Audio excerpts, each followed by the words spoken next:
It is a symbol of narcotic addiction, is poisoning the blood of our country.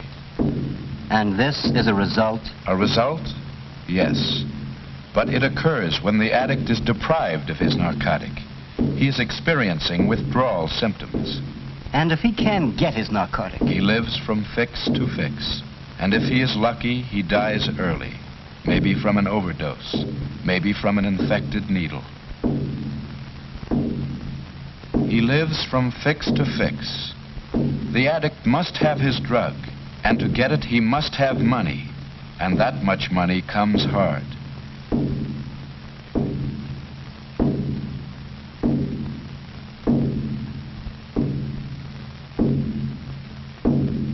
And this girl? The same. Always the same. Vice feeds on vice. And in the end, life has been a tortuous search from day to day. But can't we help him? We try, but he's long past the point of no return. Then we will stop narcotics from entering the country. We will arrest the peddlers. We will educate our young people to the menace. We will put a stop to this. Yes, we will try. But if you want to defeat your enemy, you must first know him.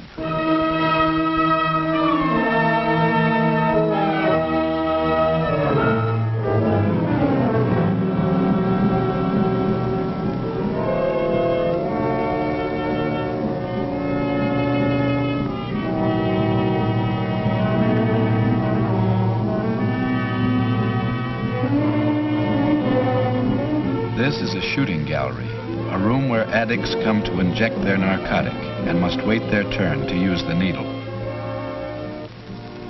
Then all these people are addicts? Some are, some aren't. All will be. For one, it may take 5 shots, for another 50, but the narcotic will be master.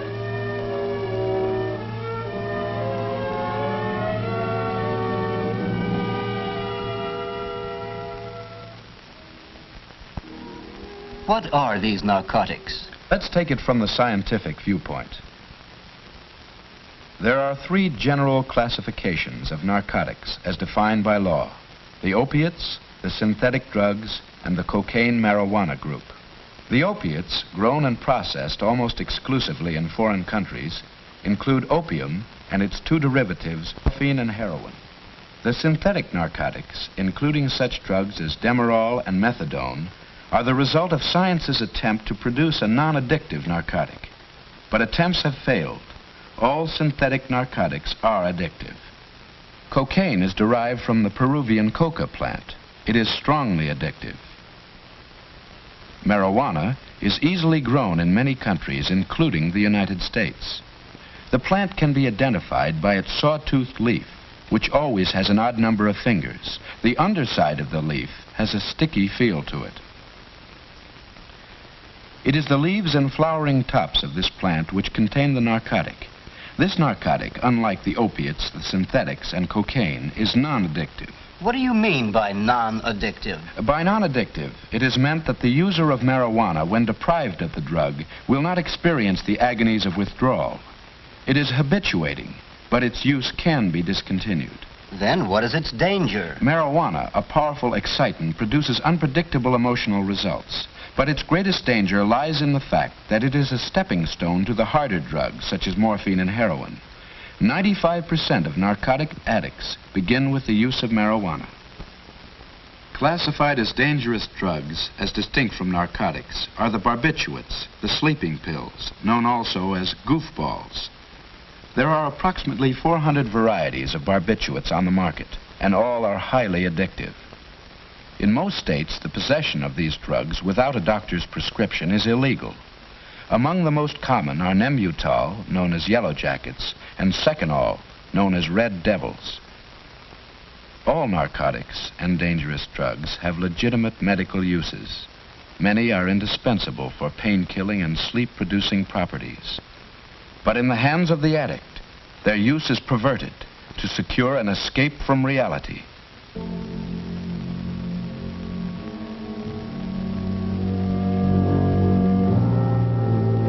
How about this man? What narcotic is he addicted to? All the people in this room are heroin users. Heroin is the strongest, most devastating opiate that exists. Its possession is absolutely prohibited in the United States. A hype will bring his narcotic to a shooting gallery, where he will make use of certain apparatus for his injection. This apparatus usually includes an eyedropper, a hypodermic needle, and a spoon with a bit of cotton at the bottom, and is known as an outfit. The heroin in powder form is placed in the spoon, water is added, and the narcotic is made to dissolve. This process is called cooking. After it has been cooked, the heroin is drawn into the eyedropper through the wad of cotton, which acts to strain out some of the impurities. It is then ready for injection directly into a vein. But aren't they careful to sterilize? No. Either because of ignorance or to save time, no precaution is taken.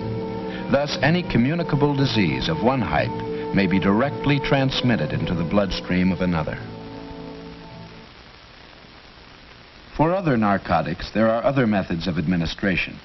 For instance, black opium, though sometimes injected, is usually smoked. 5 or 6 puffs. A dream world beckons. Reality is left behind. But problems aren't solved. Marijuana is also smoked. The reefer, as it is sometimes, like an ordinary hand-rolled cigarette, but it is smoked differently. Large quantities of air are inhaled simultaneously with the smoke, so that the stomach will absorb a high percentage of the narcotic. Marijuana is the most prevalent narcotic among juveniles. The pattern of escape is established. Many then try heroin. The step to narcotic addiction is short. The barbiturates are usually taken orally. This group is classified as the dangerous drugs and is so named as a reminder to the user that they are addictive.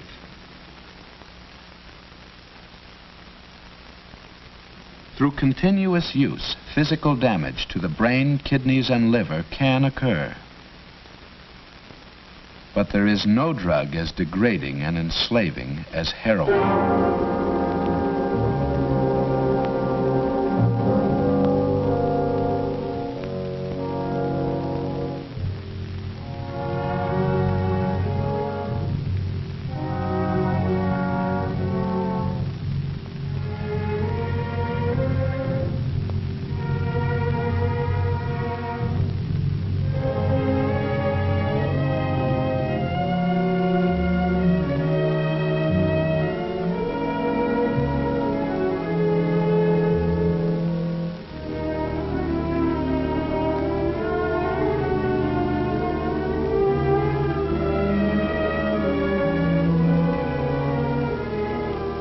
Look at those marks. Yes. These scars on arms and legs are one of the few clues of heroin addiction. A hype will shoot into a vein until it collapses, and then move on to the next. How do they get the stuff in the first place? Most narcotics are smuggled into the country, on ships or across borders. Customs men are constantly on the lookout, but it can't all be intercepted. A great deal gets through.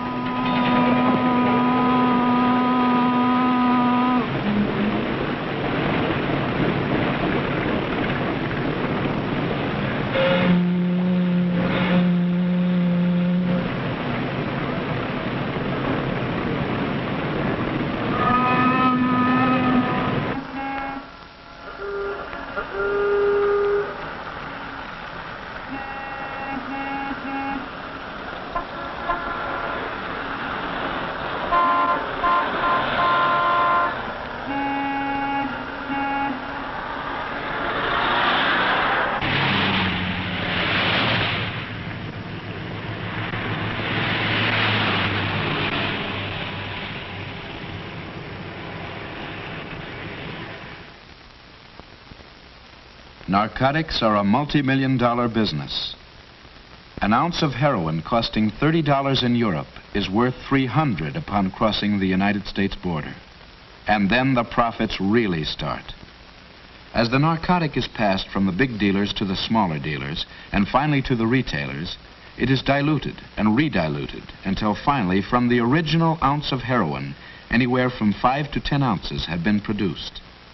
This dilution process is termed cutting and is usually done with milk sugar.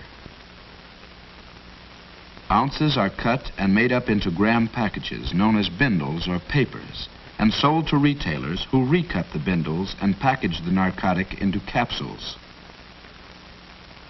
These capsules, containing a low percentage of heroin, can bring from $3 to $5 apiece. Though the amount of narcotic per unit weight decreases with each dilution, the price does not decrease proportionately. The original ounce of heroin, bought for $30, has a possible retail value of $3,000. Marijuana is both smuggled across and grown within our borders. The leaves and flowering tops of the plant, ground to the consistency of pipe tobacco, are sold by the can or as cigarettes, costing from 50 cents to $1 apiece. The cigarettes are rolled in a double wrapping of brown paper, though the more fragile white paper is sometimes used for the purpose of camouflage. Because marijuana is not as profitable as heroin, and because it is only habit-forming, narcotics peddlers or pushers try to convert the youthful marijuana user to the addictive, expensive, profitable heroin. Who are your addicts? People of all races and professions, the privileged and the underprivileged. How do they start? They usually start out young, maybe on a dare, maybe to follow the crowd. Many begin with marijuana and the pattern of escape is established. They then graduate to the harder drugs, the addictive drugs, for bigger kicks, and soon they are hooked. $5, $10, $20 a day. How do they get the money? Narcotics breed a desperate race of men.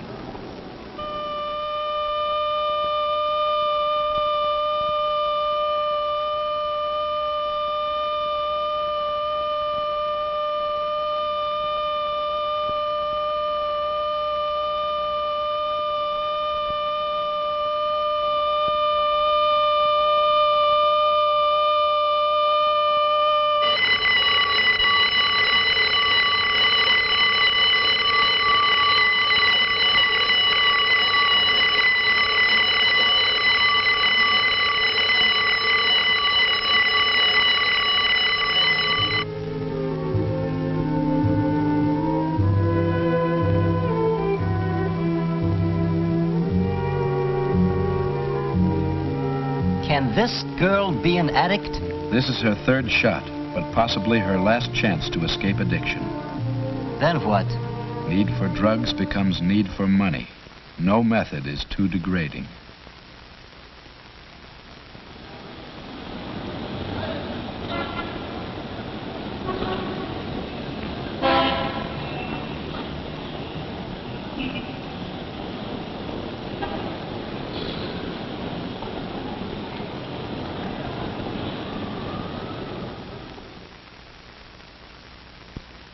There may be 10,000 women and 30,000 men in this city who are drug addicts. Each perhaps will initiate at least one new person to the use of narcotics. Well, what are we doing about it? If we can't prevent narcotics from entering the country, we've got to crack down on every peddler. Sure, that's what we should do. But we are often hindered by weak laws, apathetic judges and juries, and by understaffed anti-narcotics forces. Each case requires time, money, and men.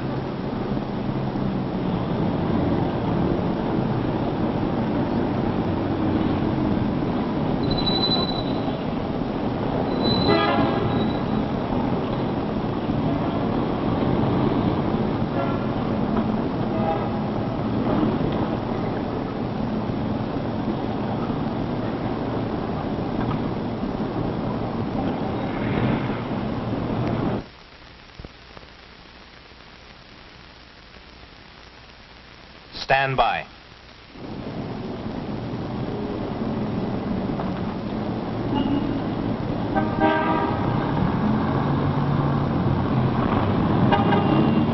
Okay, let's go.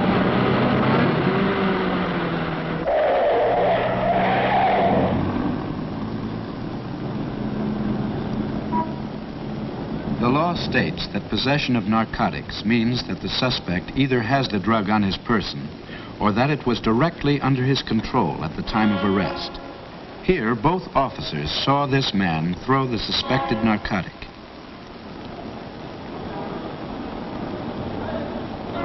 Suspects are searched on the spot, and all evidence gathered is placed in envelopes in the presence of the arrested man, and data relating to its seizure is recorded on the outside.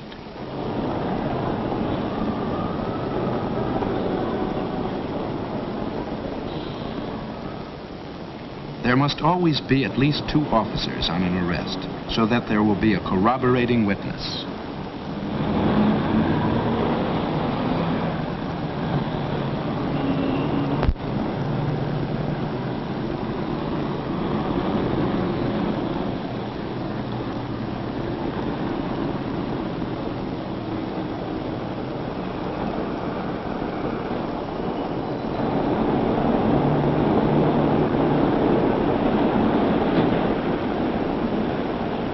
These officers, however, cannot testify in court that the suspected substance is a narcotic.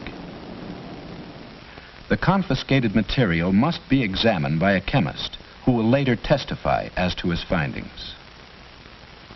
So we catch the pushers, but the problem doesn't end there.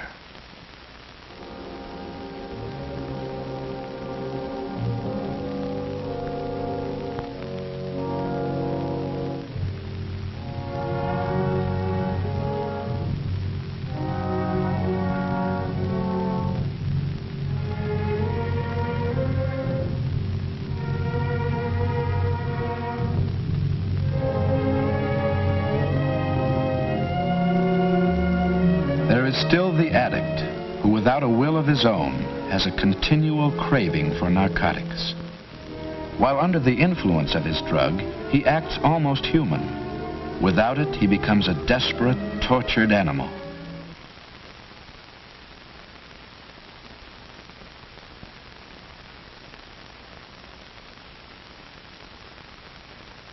But can these people be cured?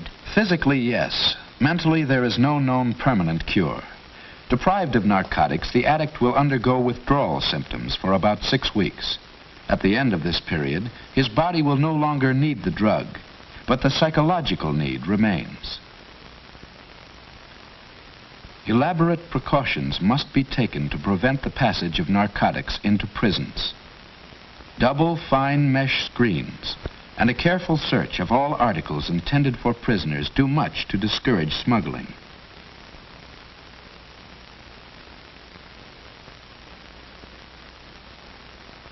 Clothing intended for narcotics prisoners is soaked in water to dissolve any narcotic the articles might be saturated with.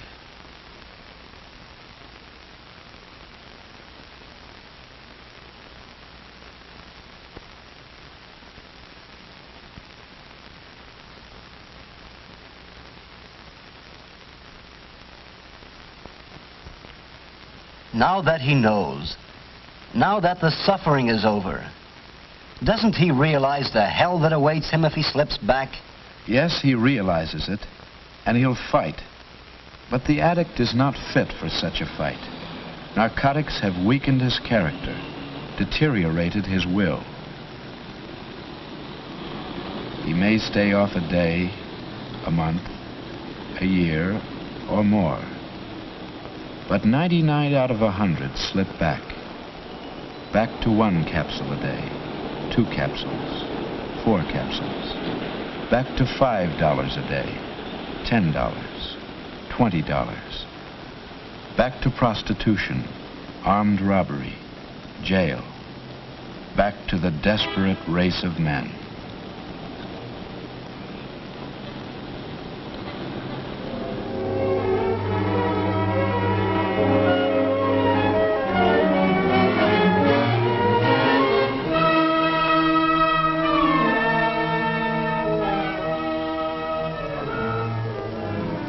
Then there is no hope. The hope lies in prevention. Our laws must be strengthened and our enforcement agencies enlarged. And most important of all, be warned of the compelling habit-forming danger of marijuana and the deadly addictiveness of the opiates. The people must be made aware. It is a social as well as a police problem.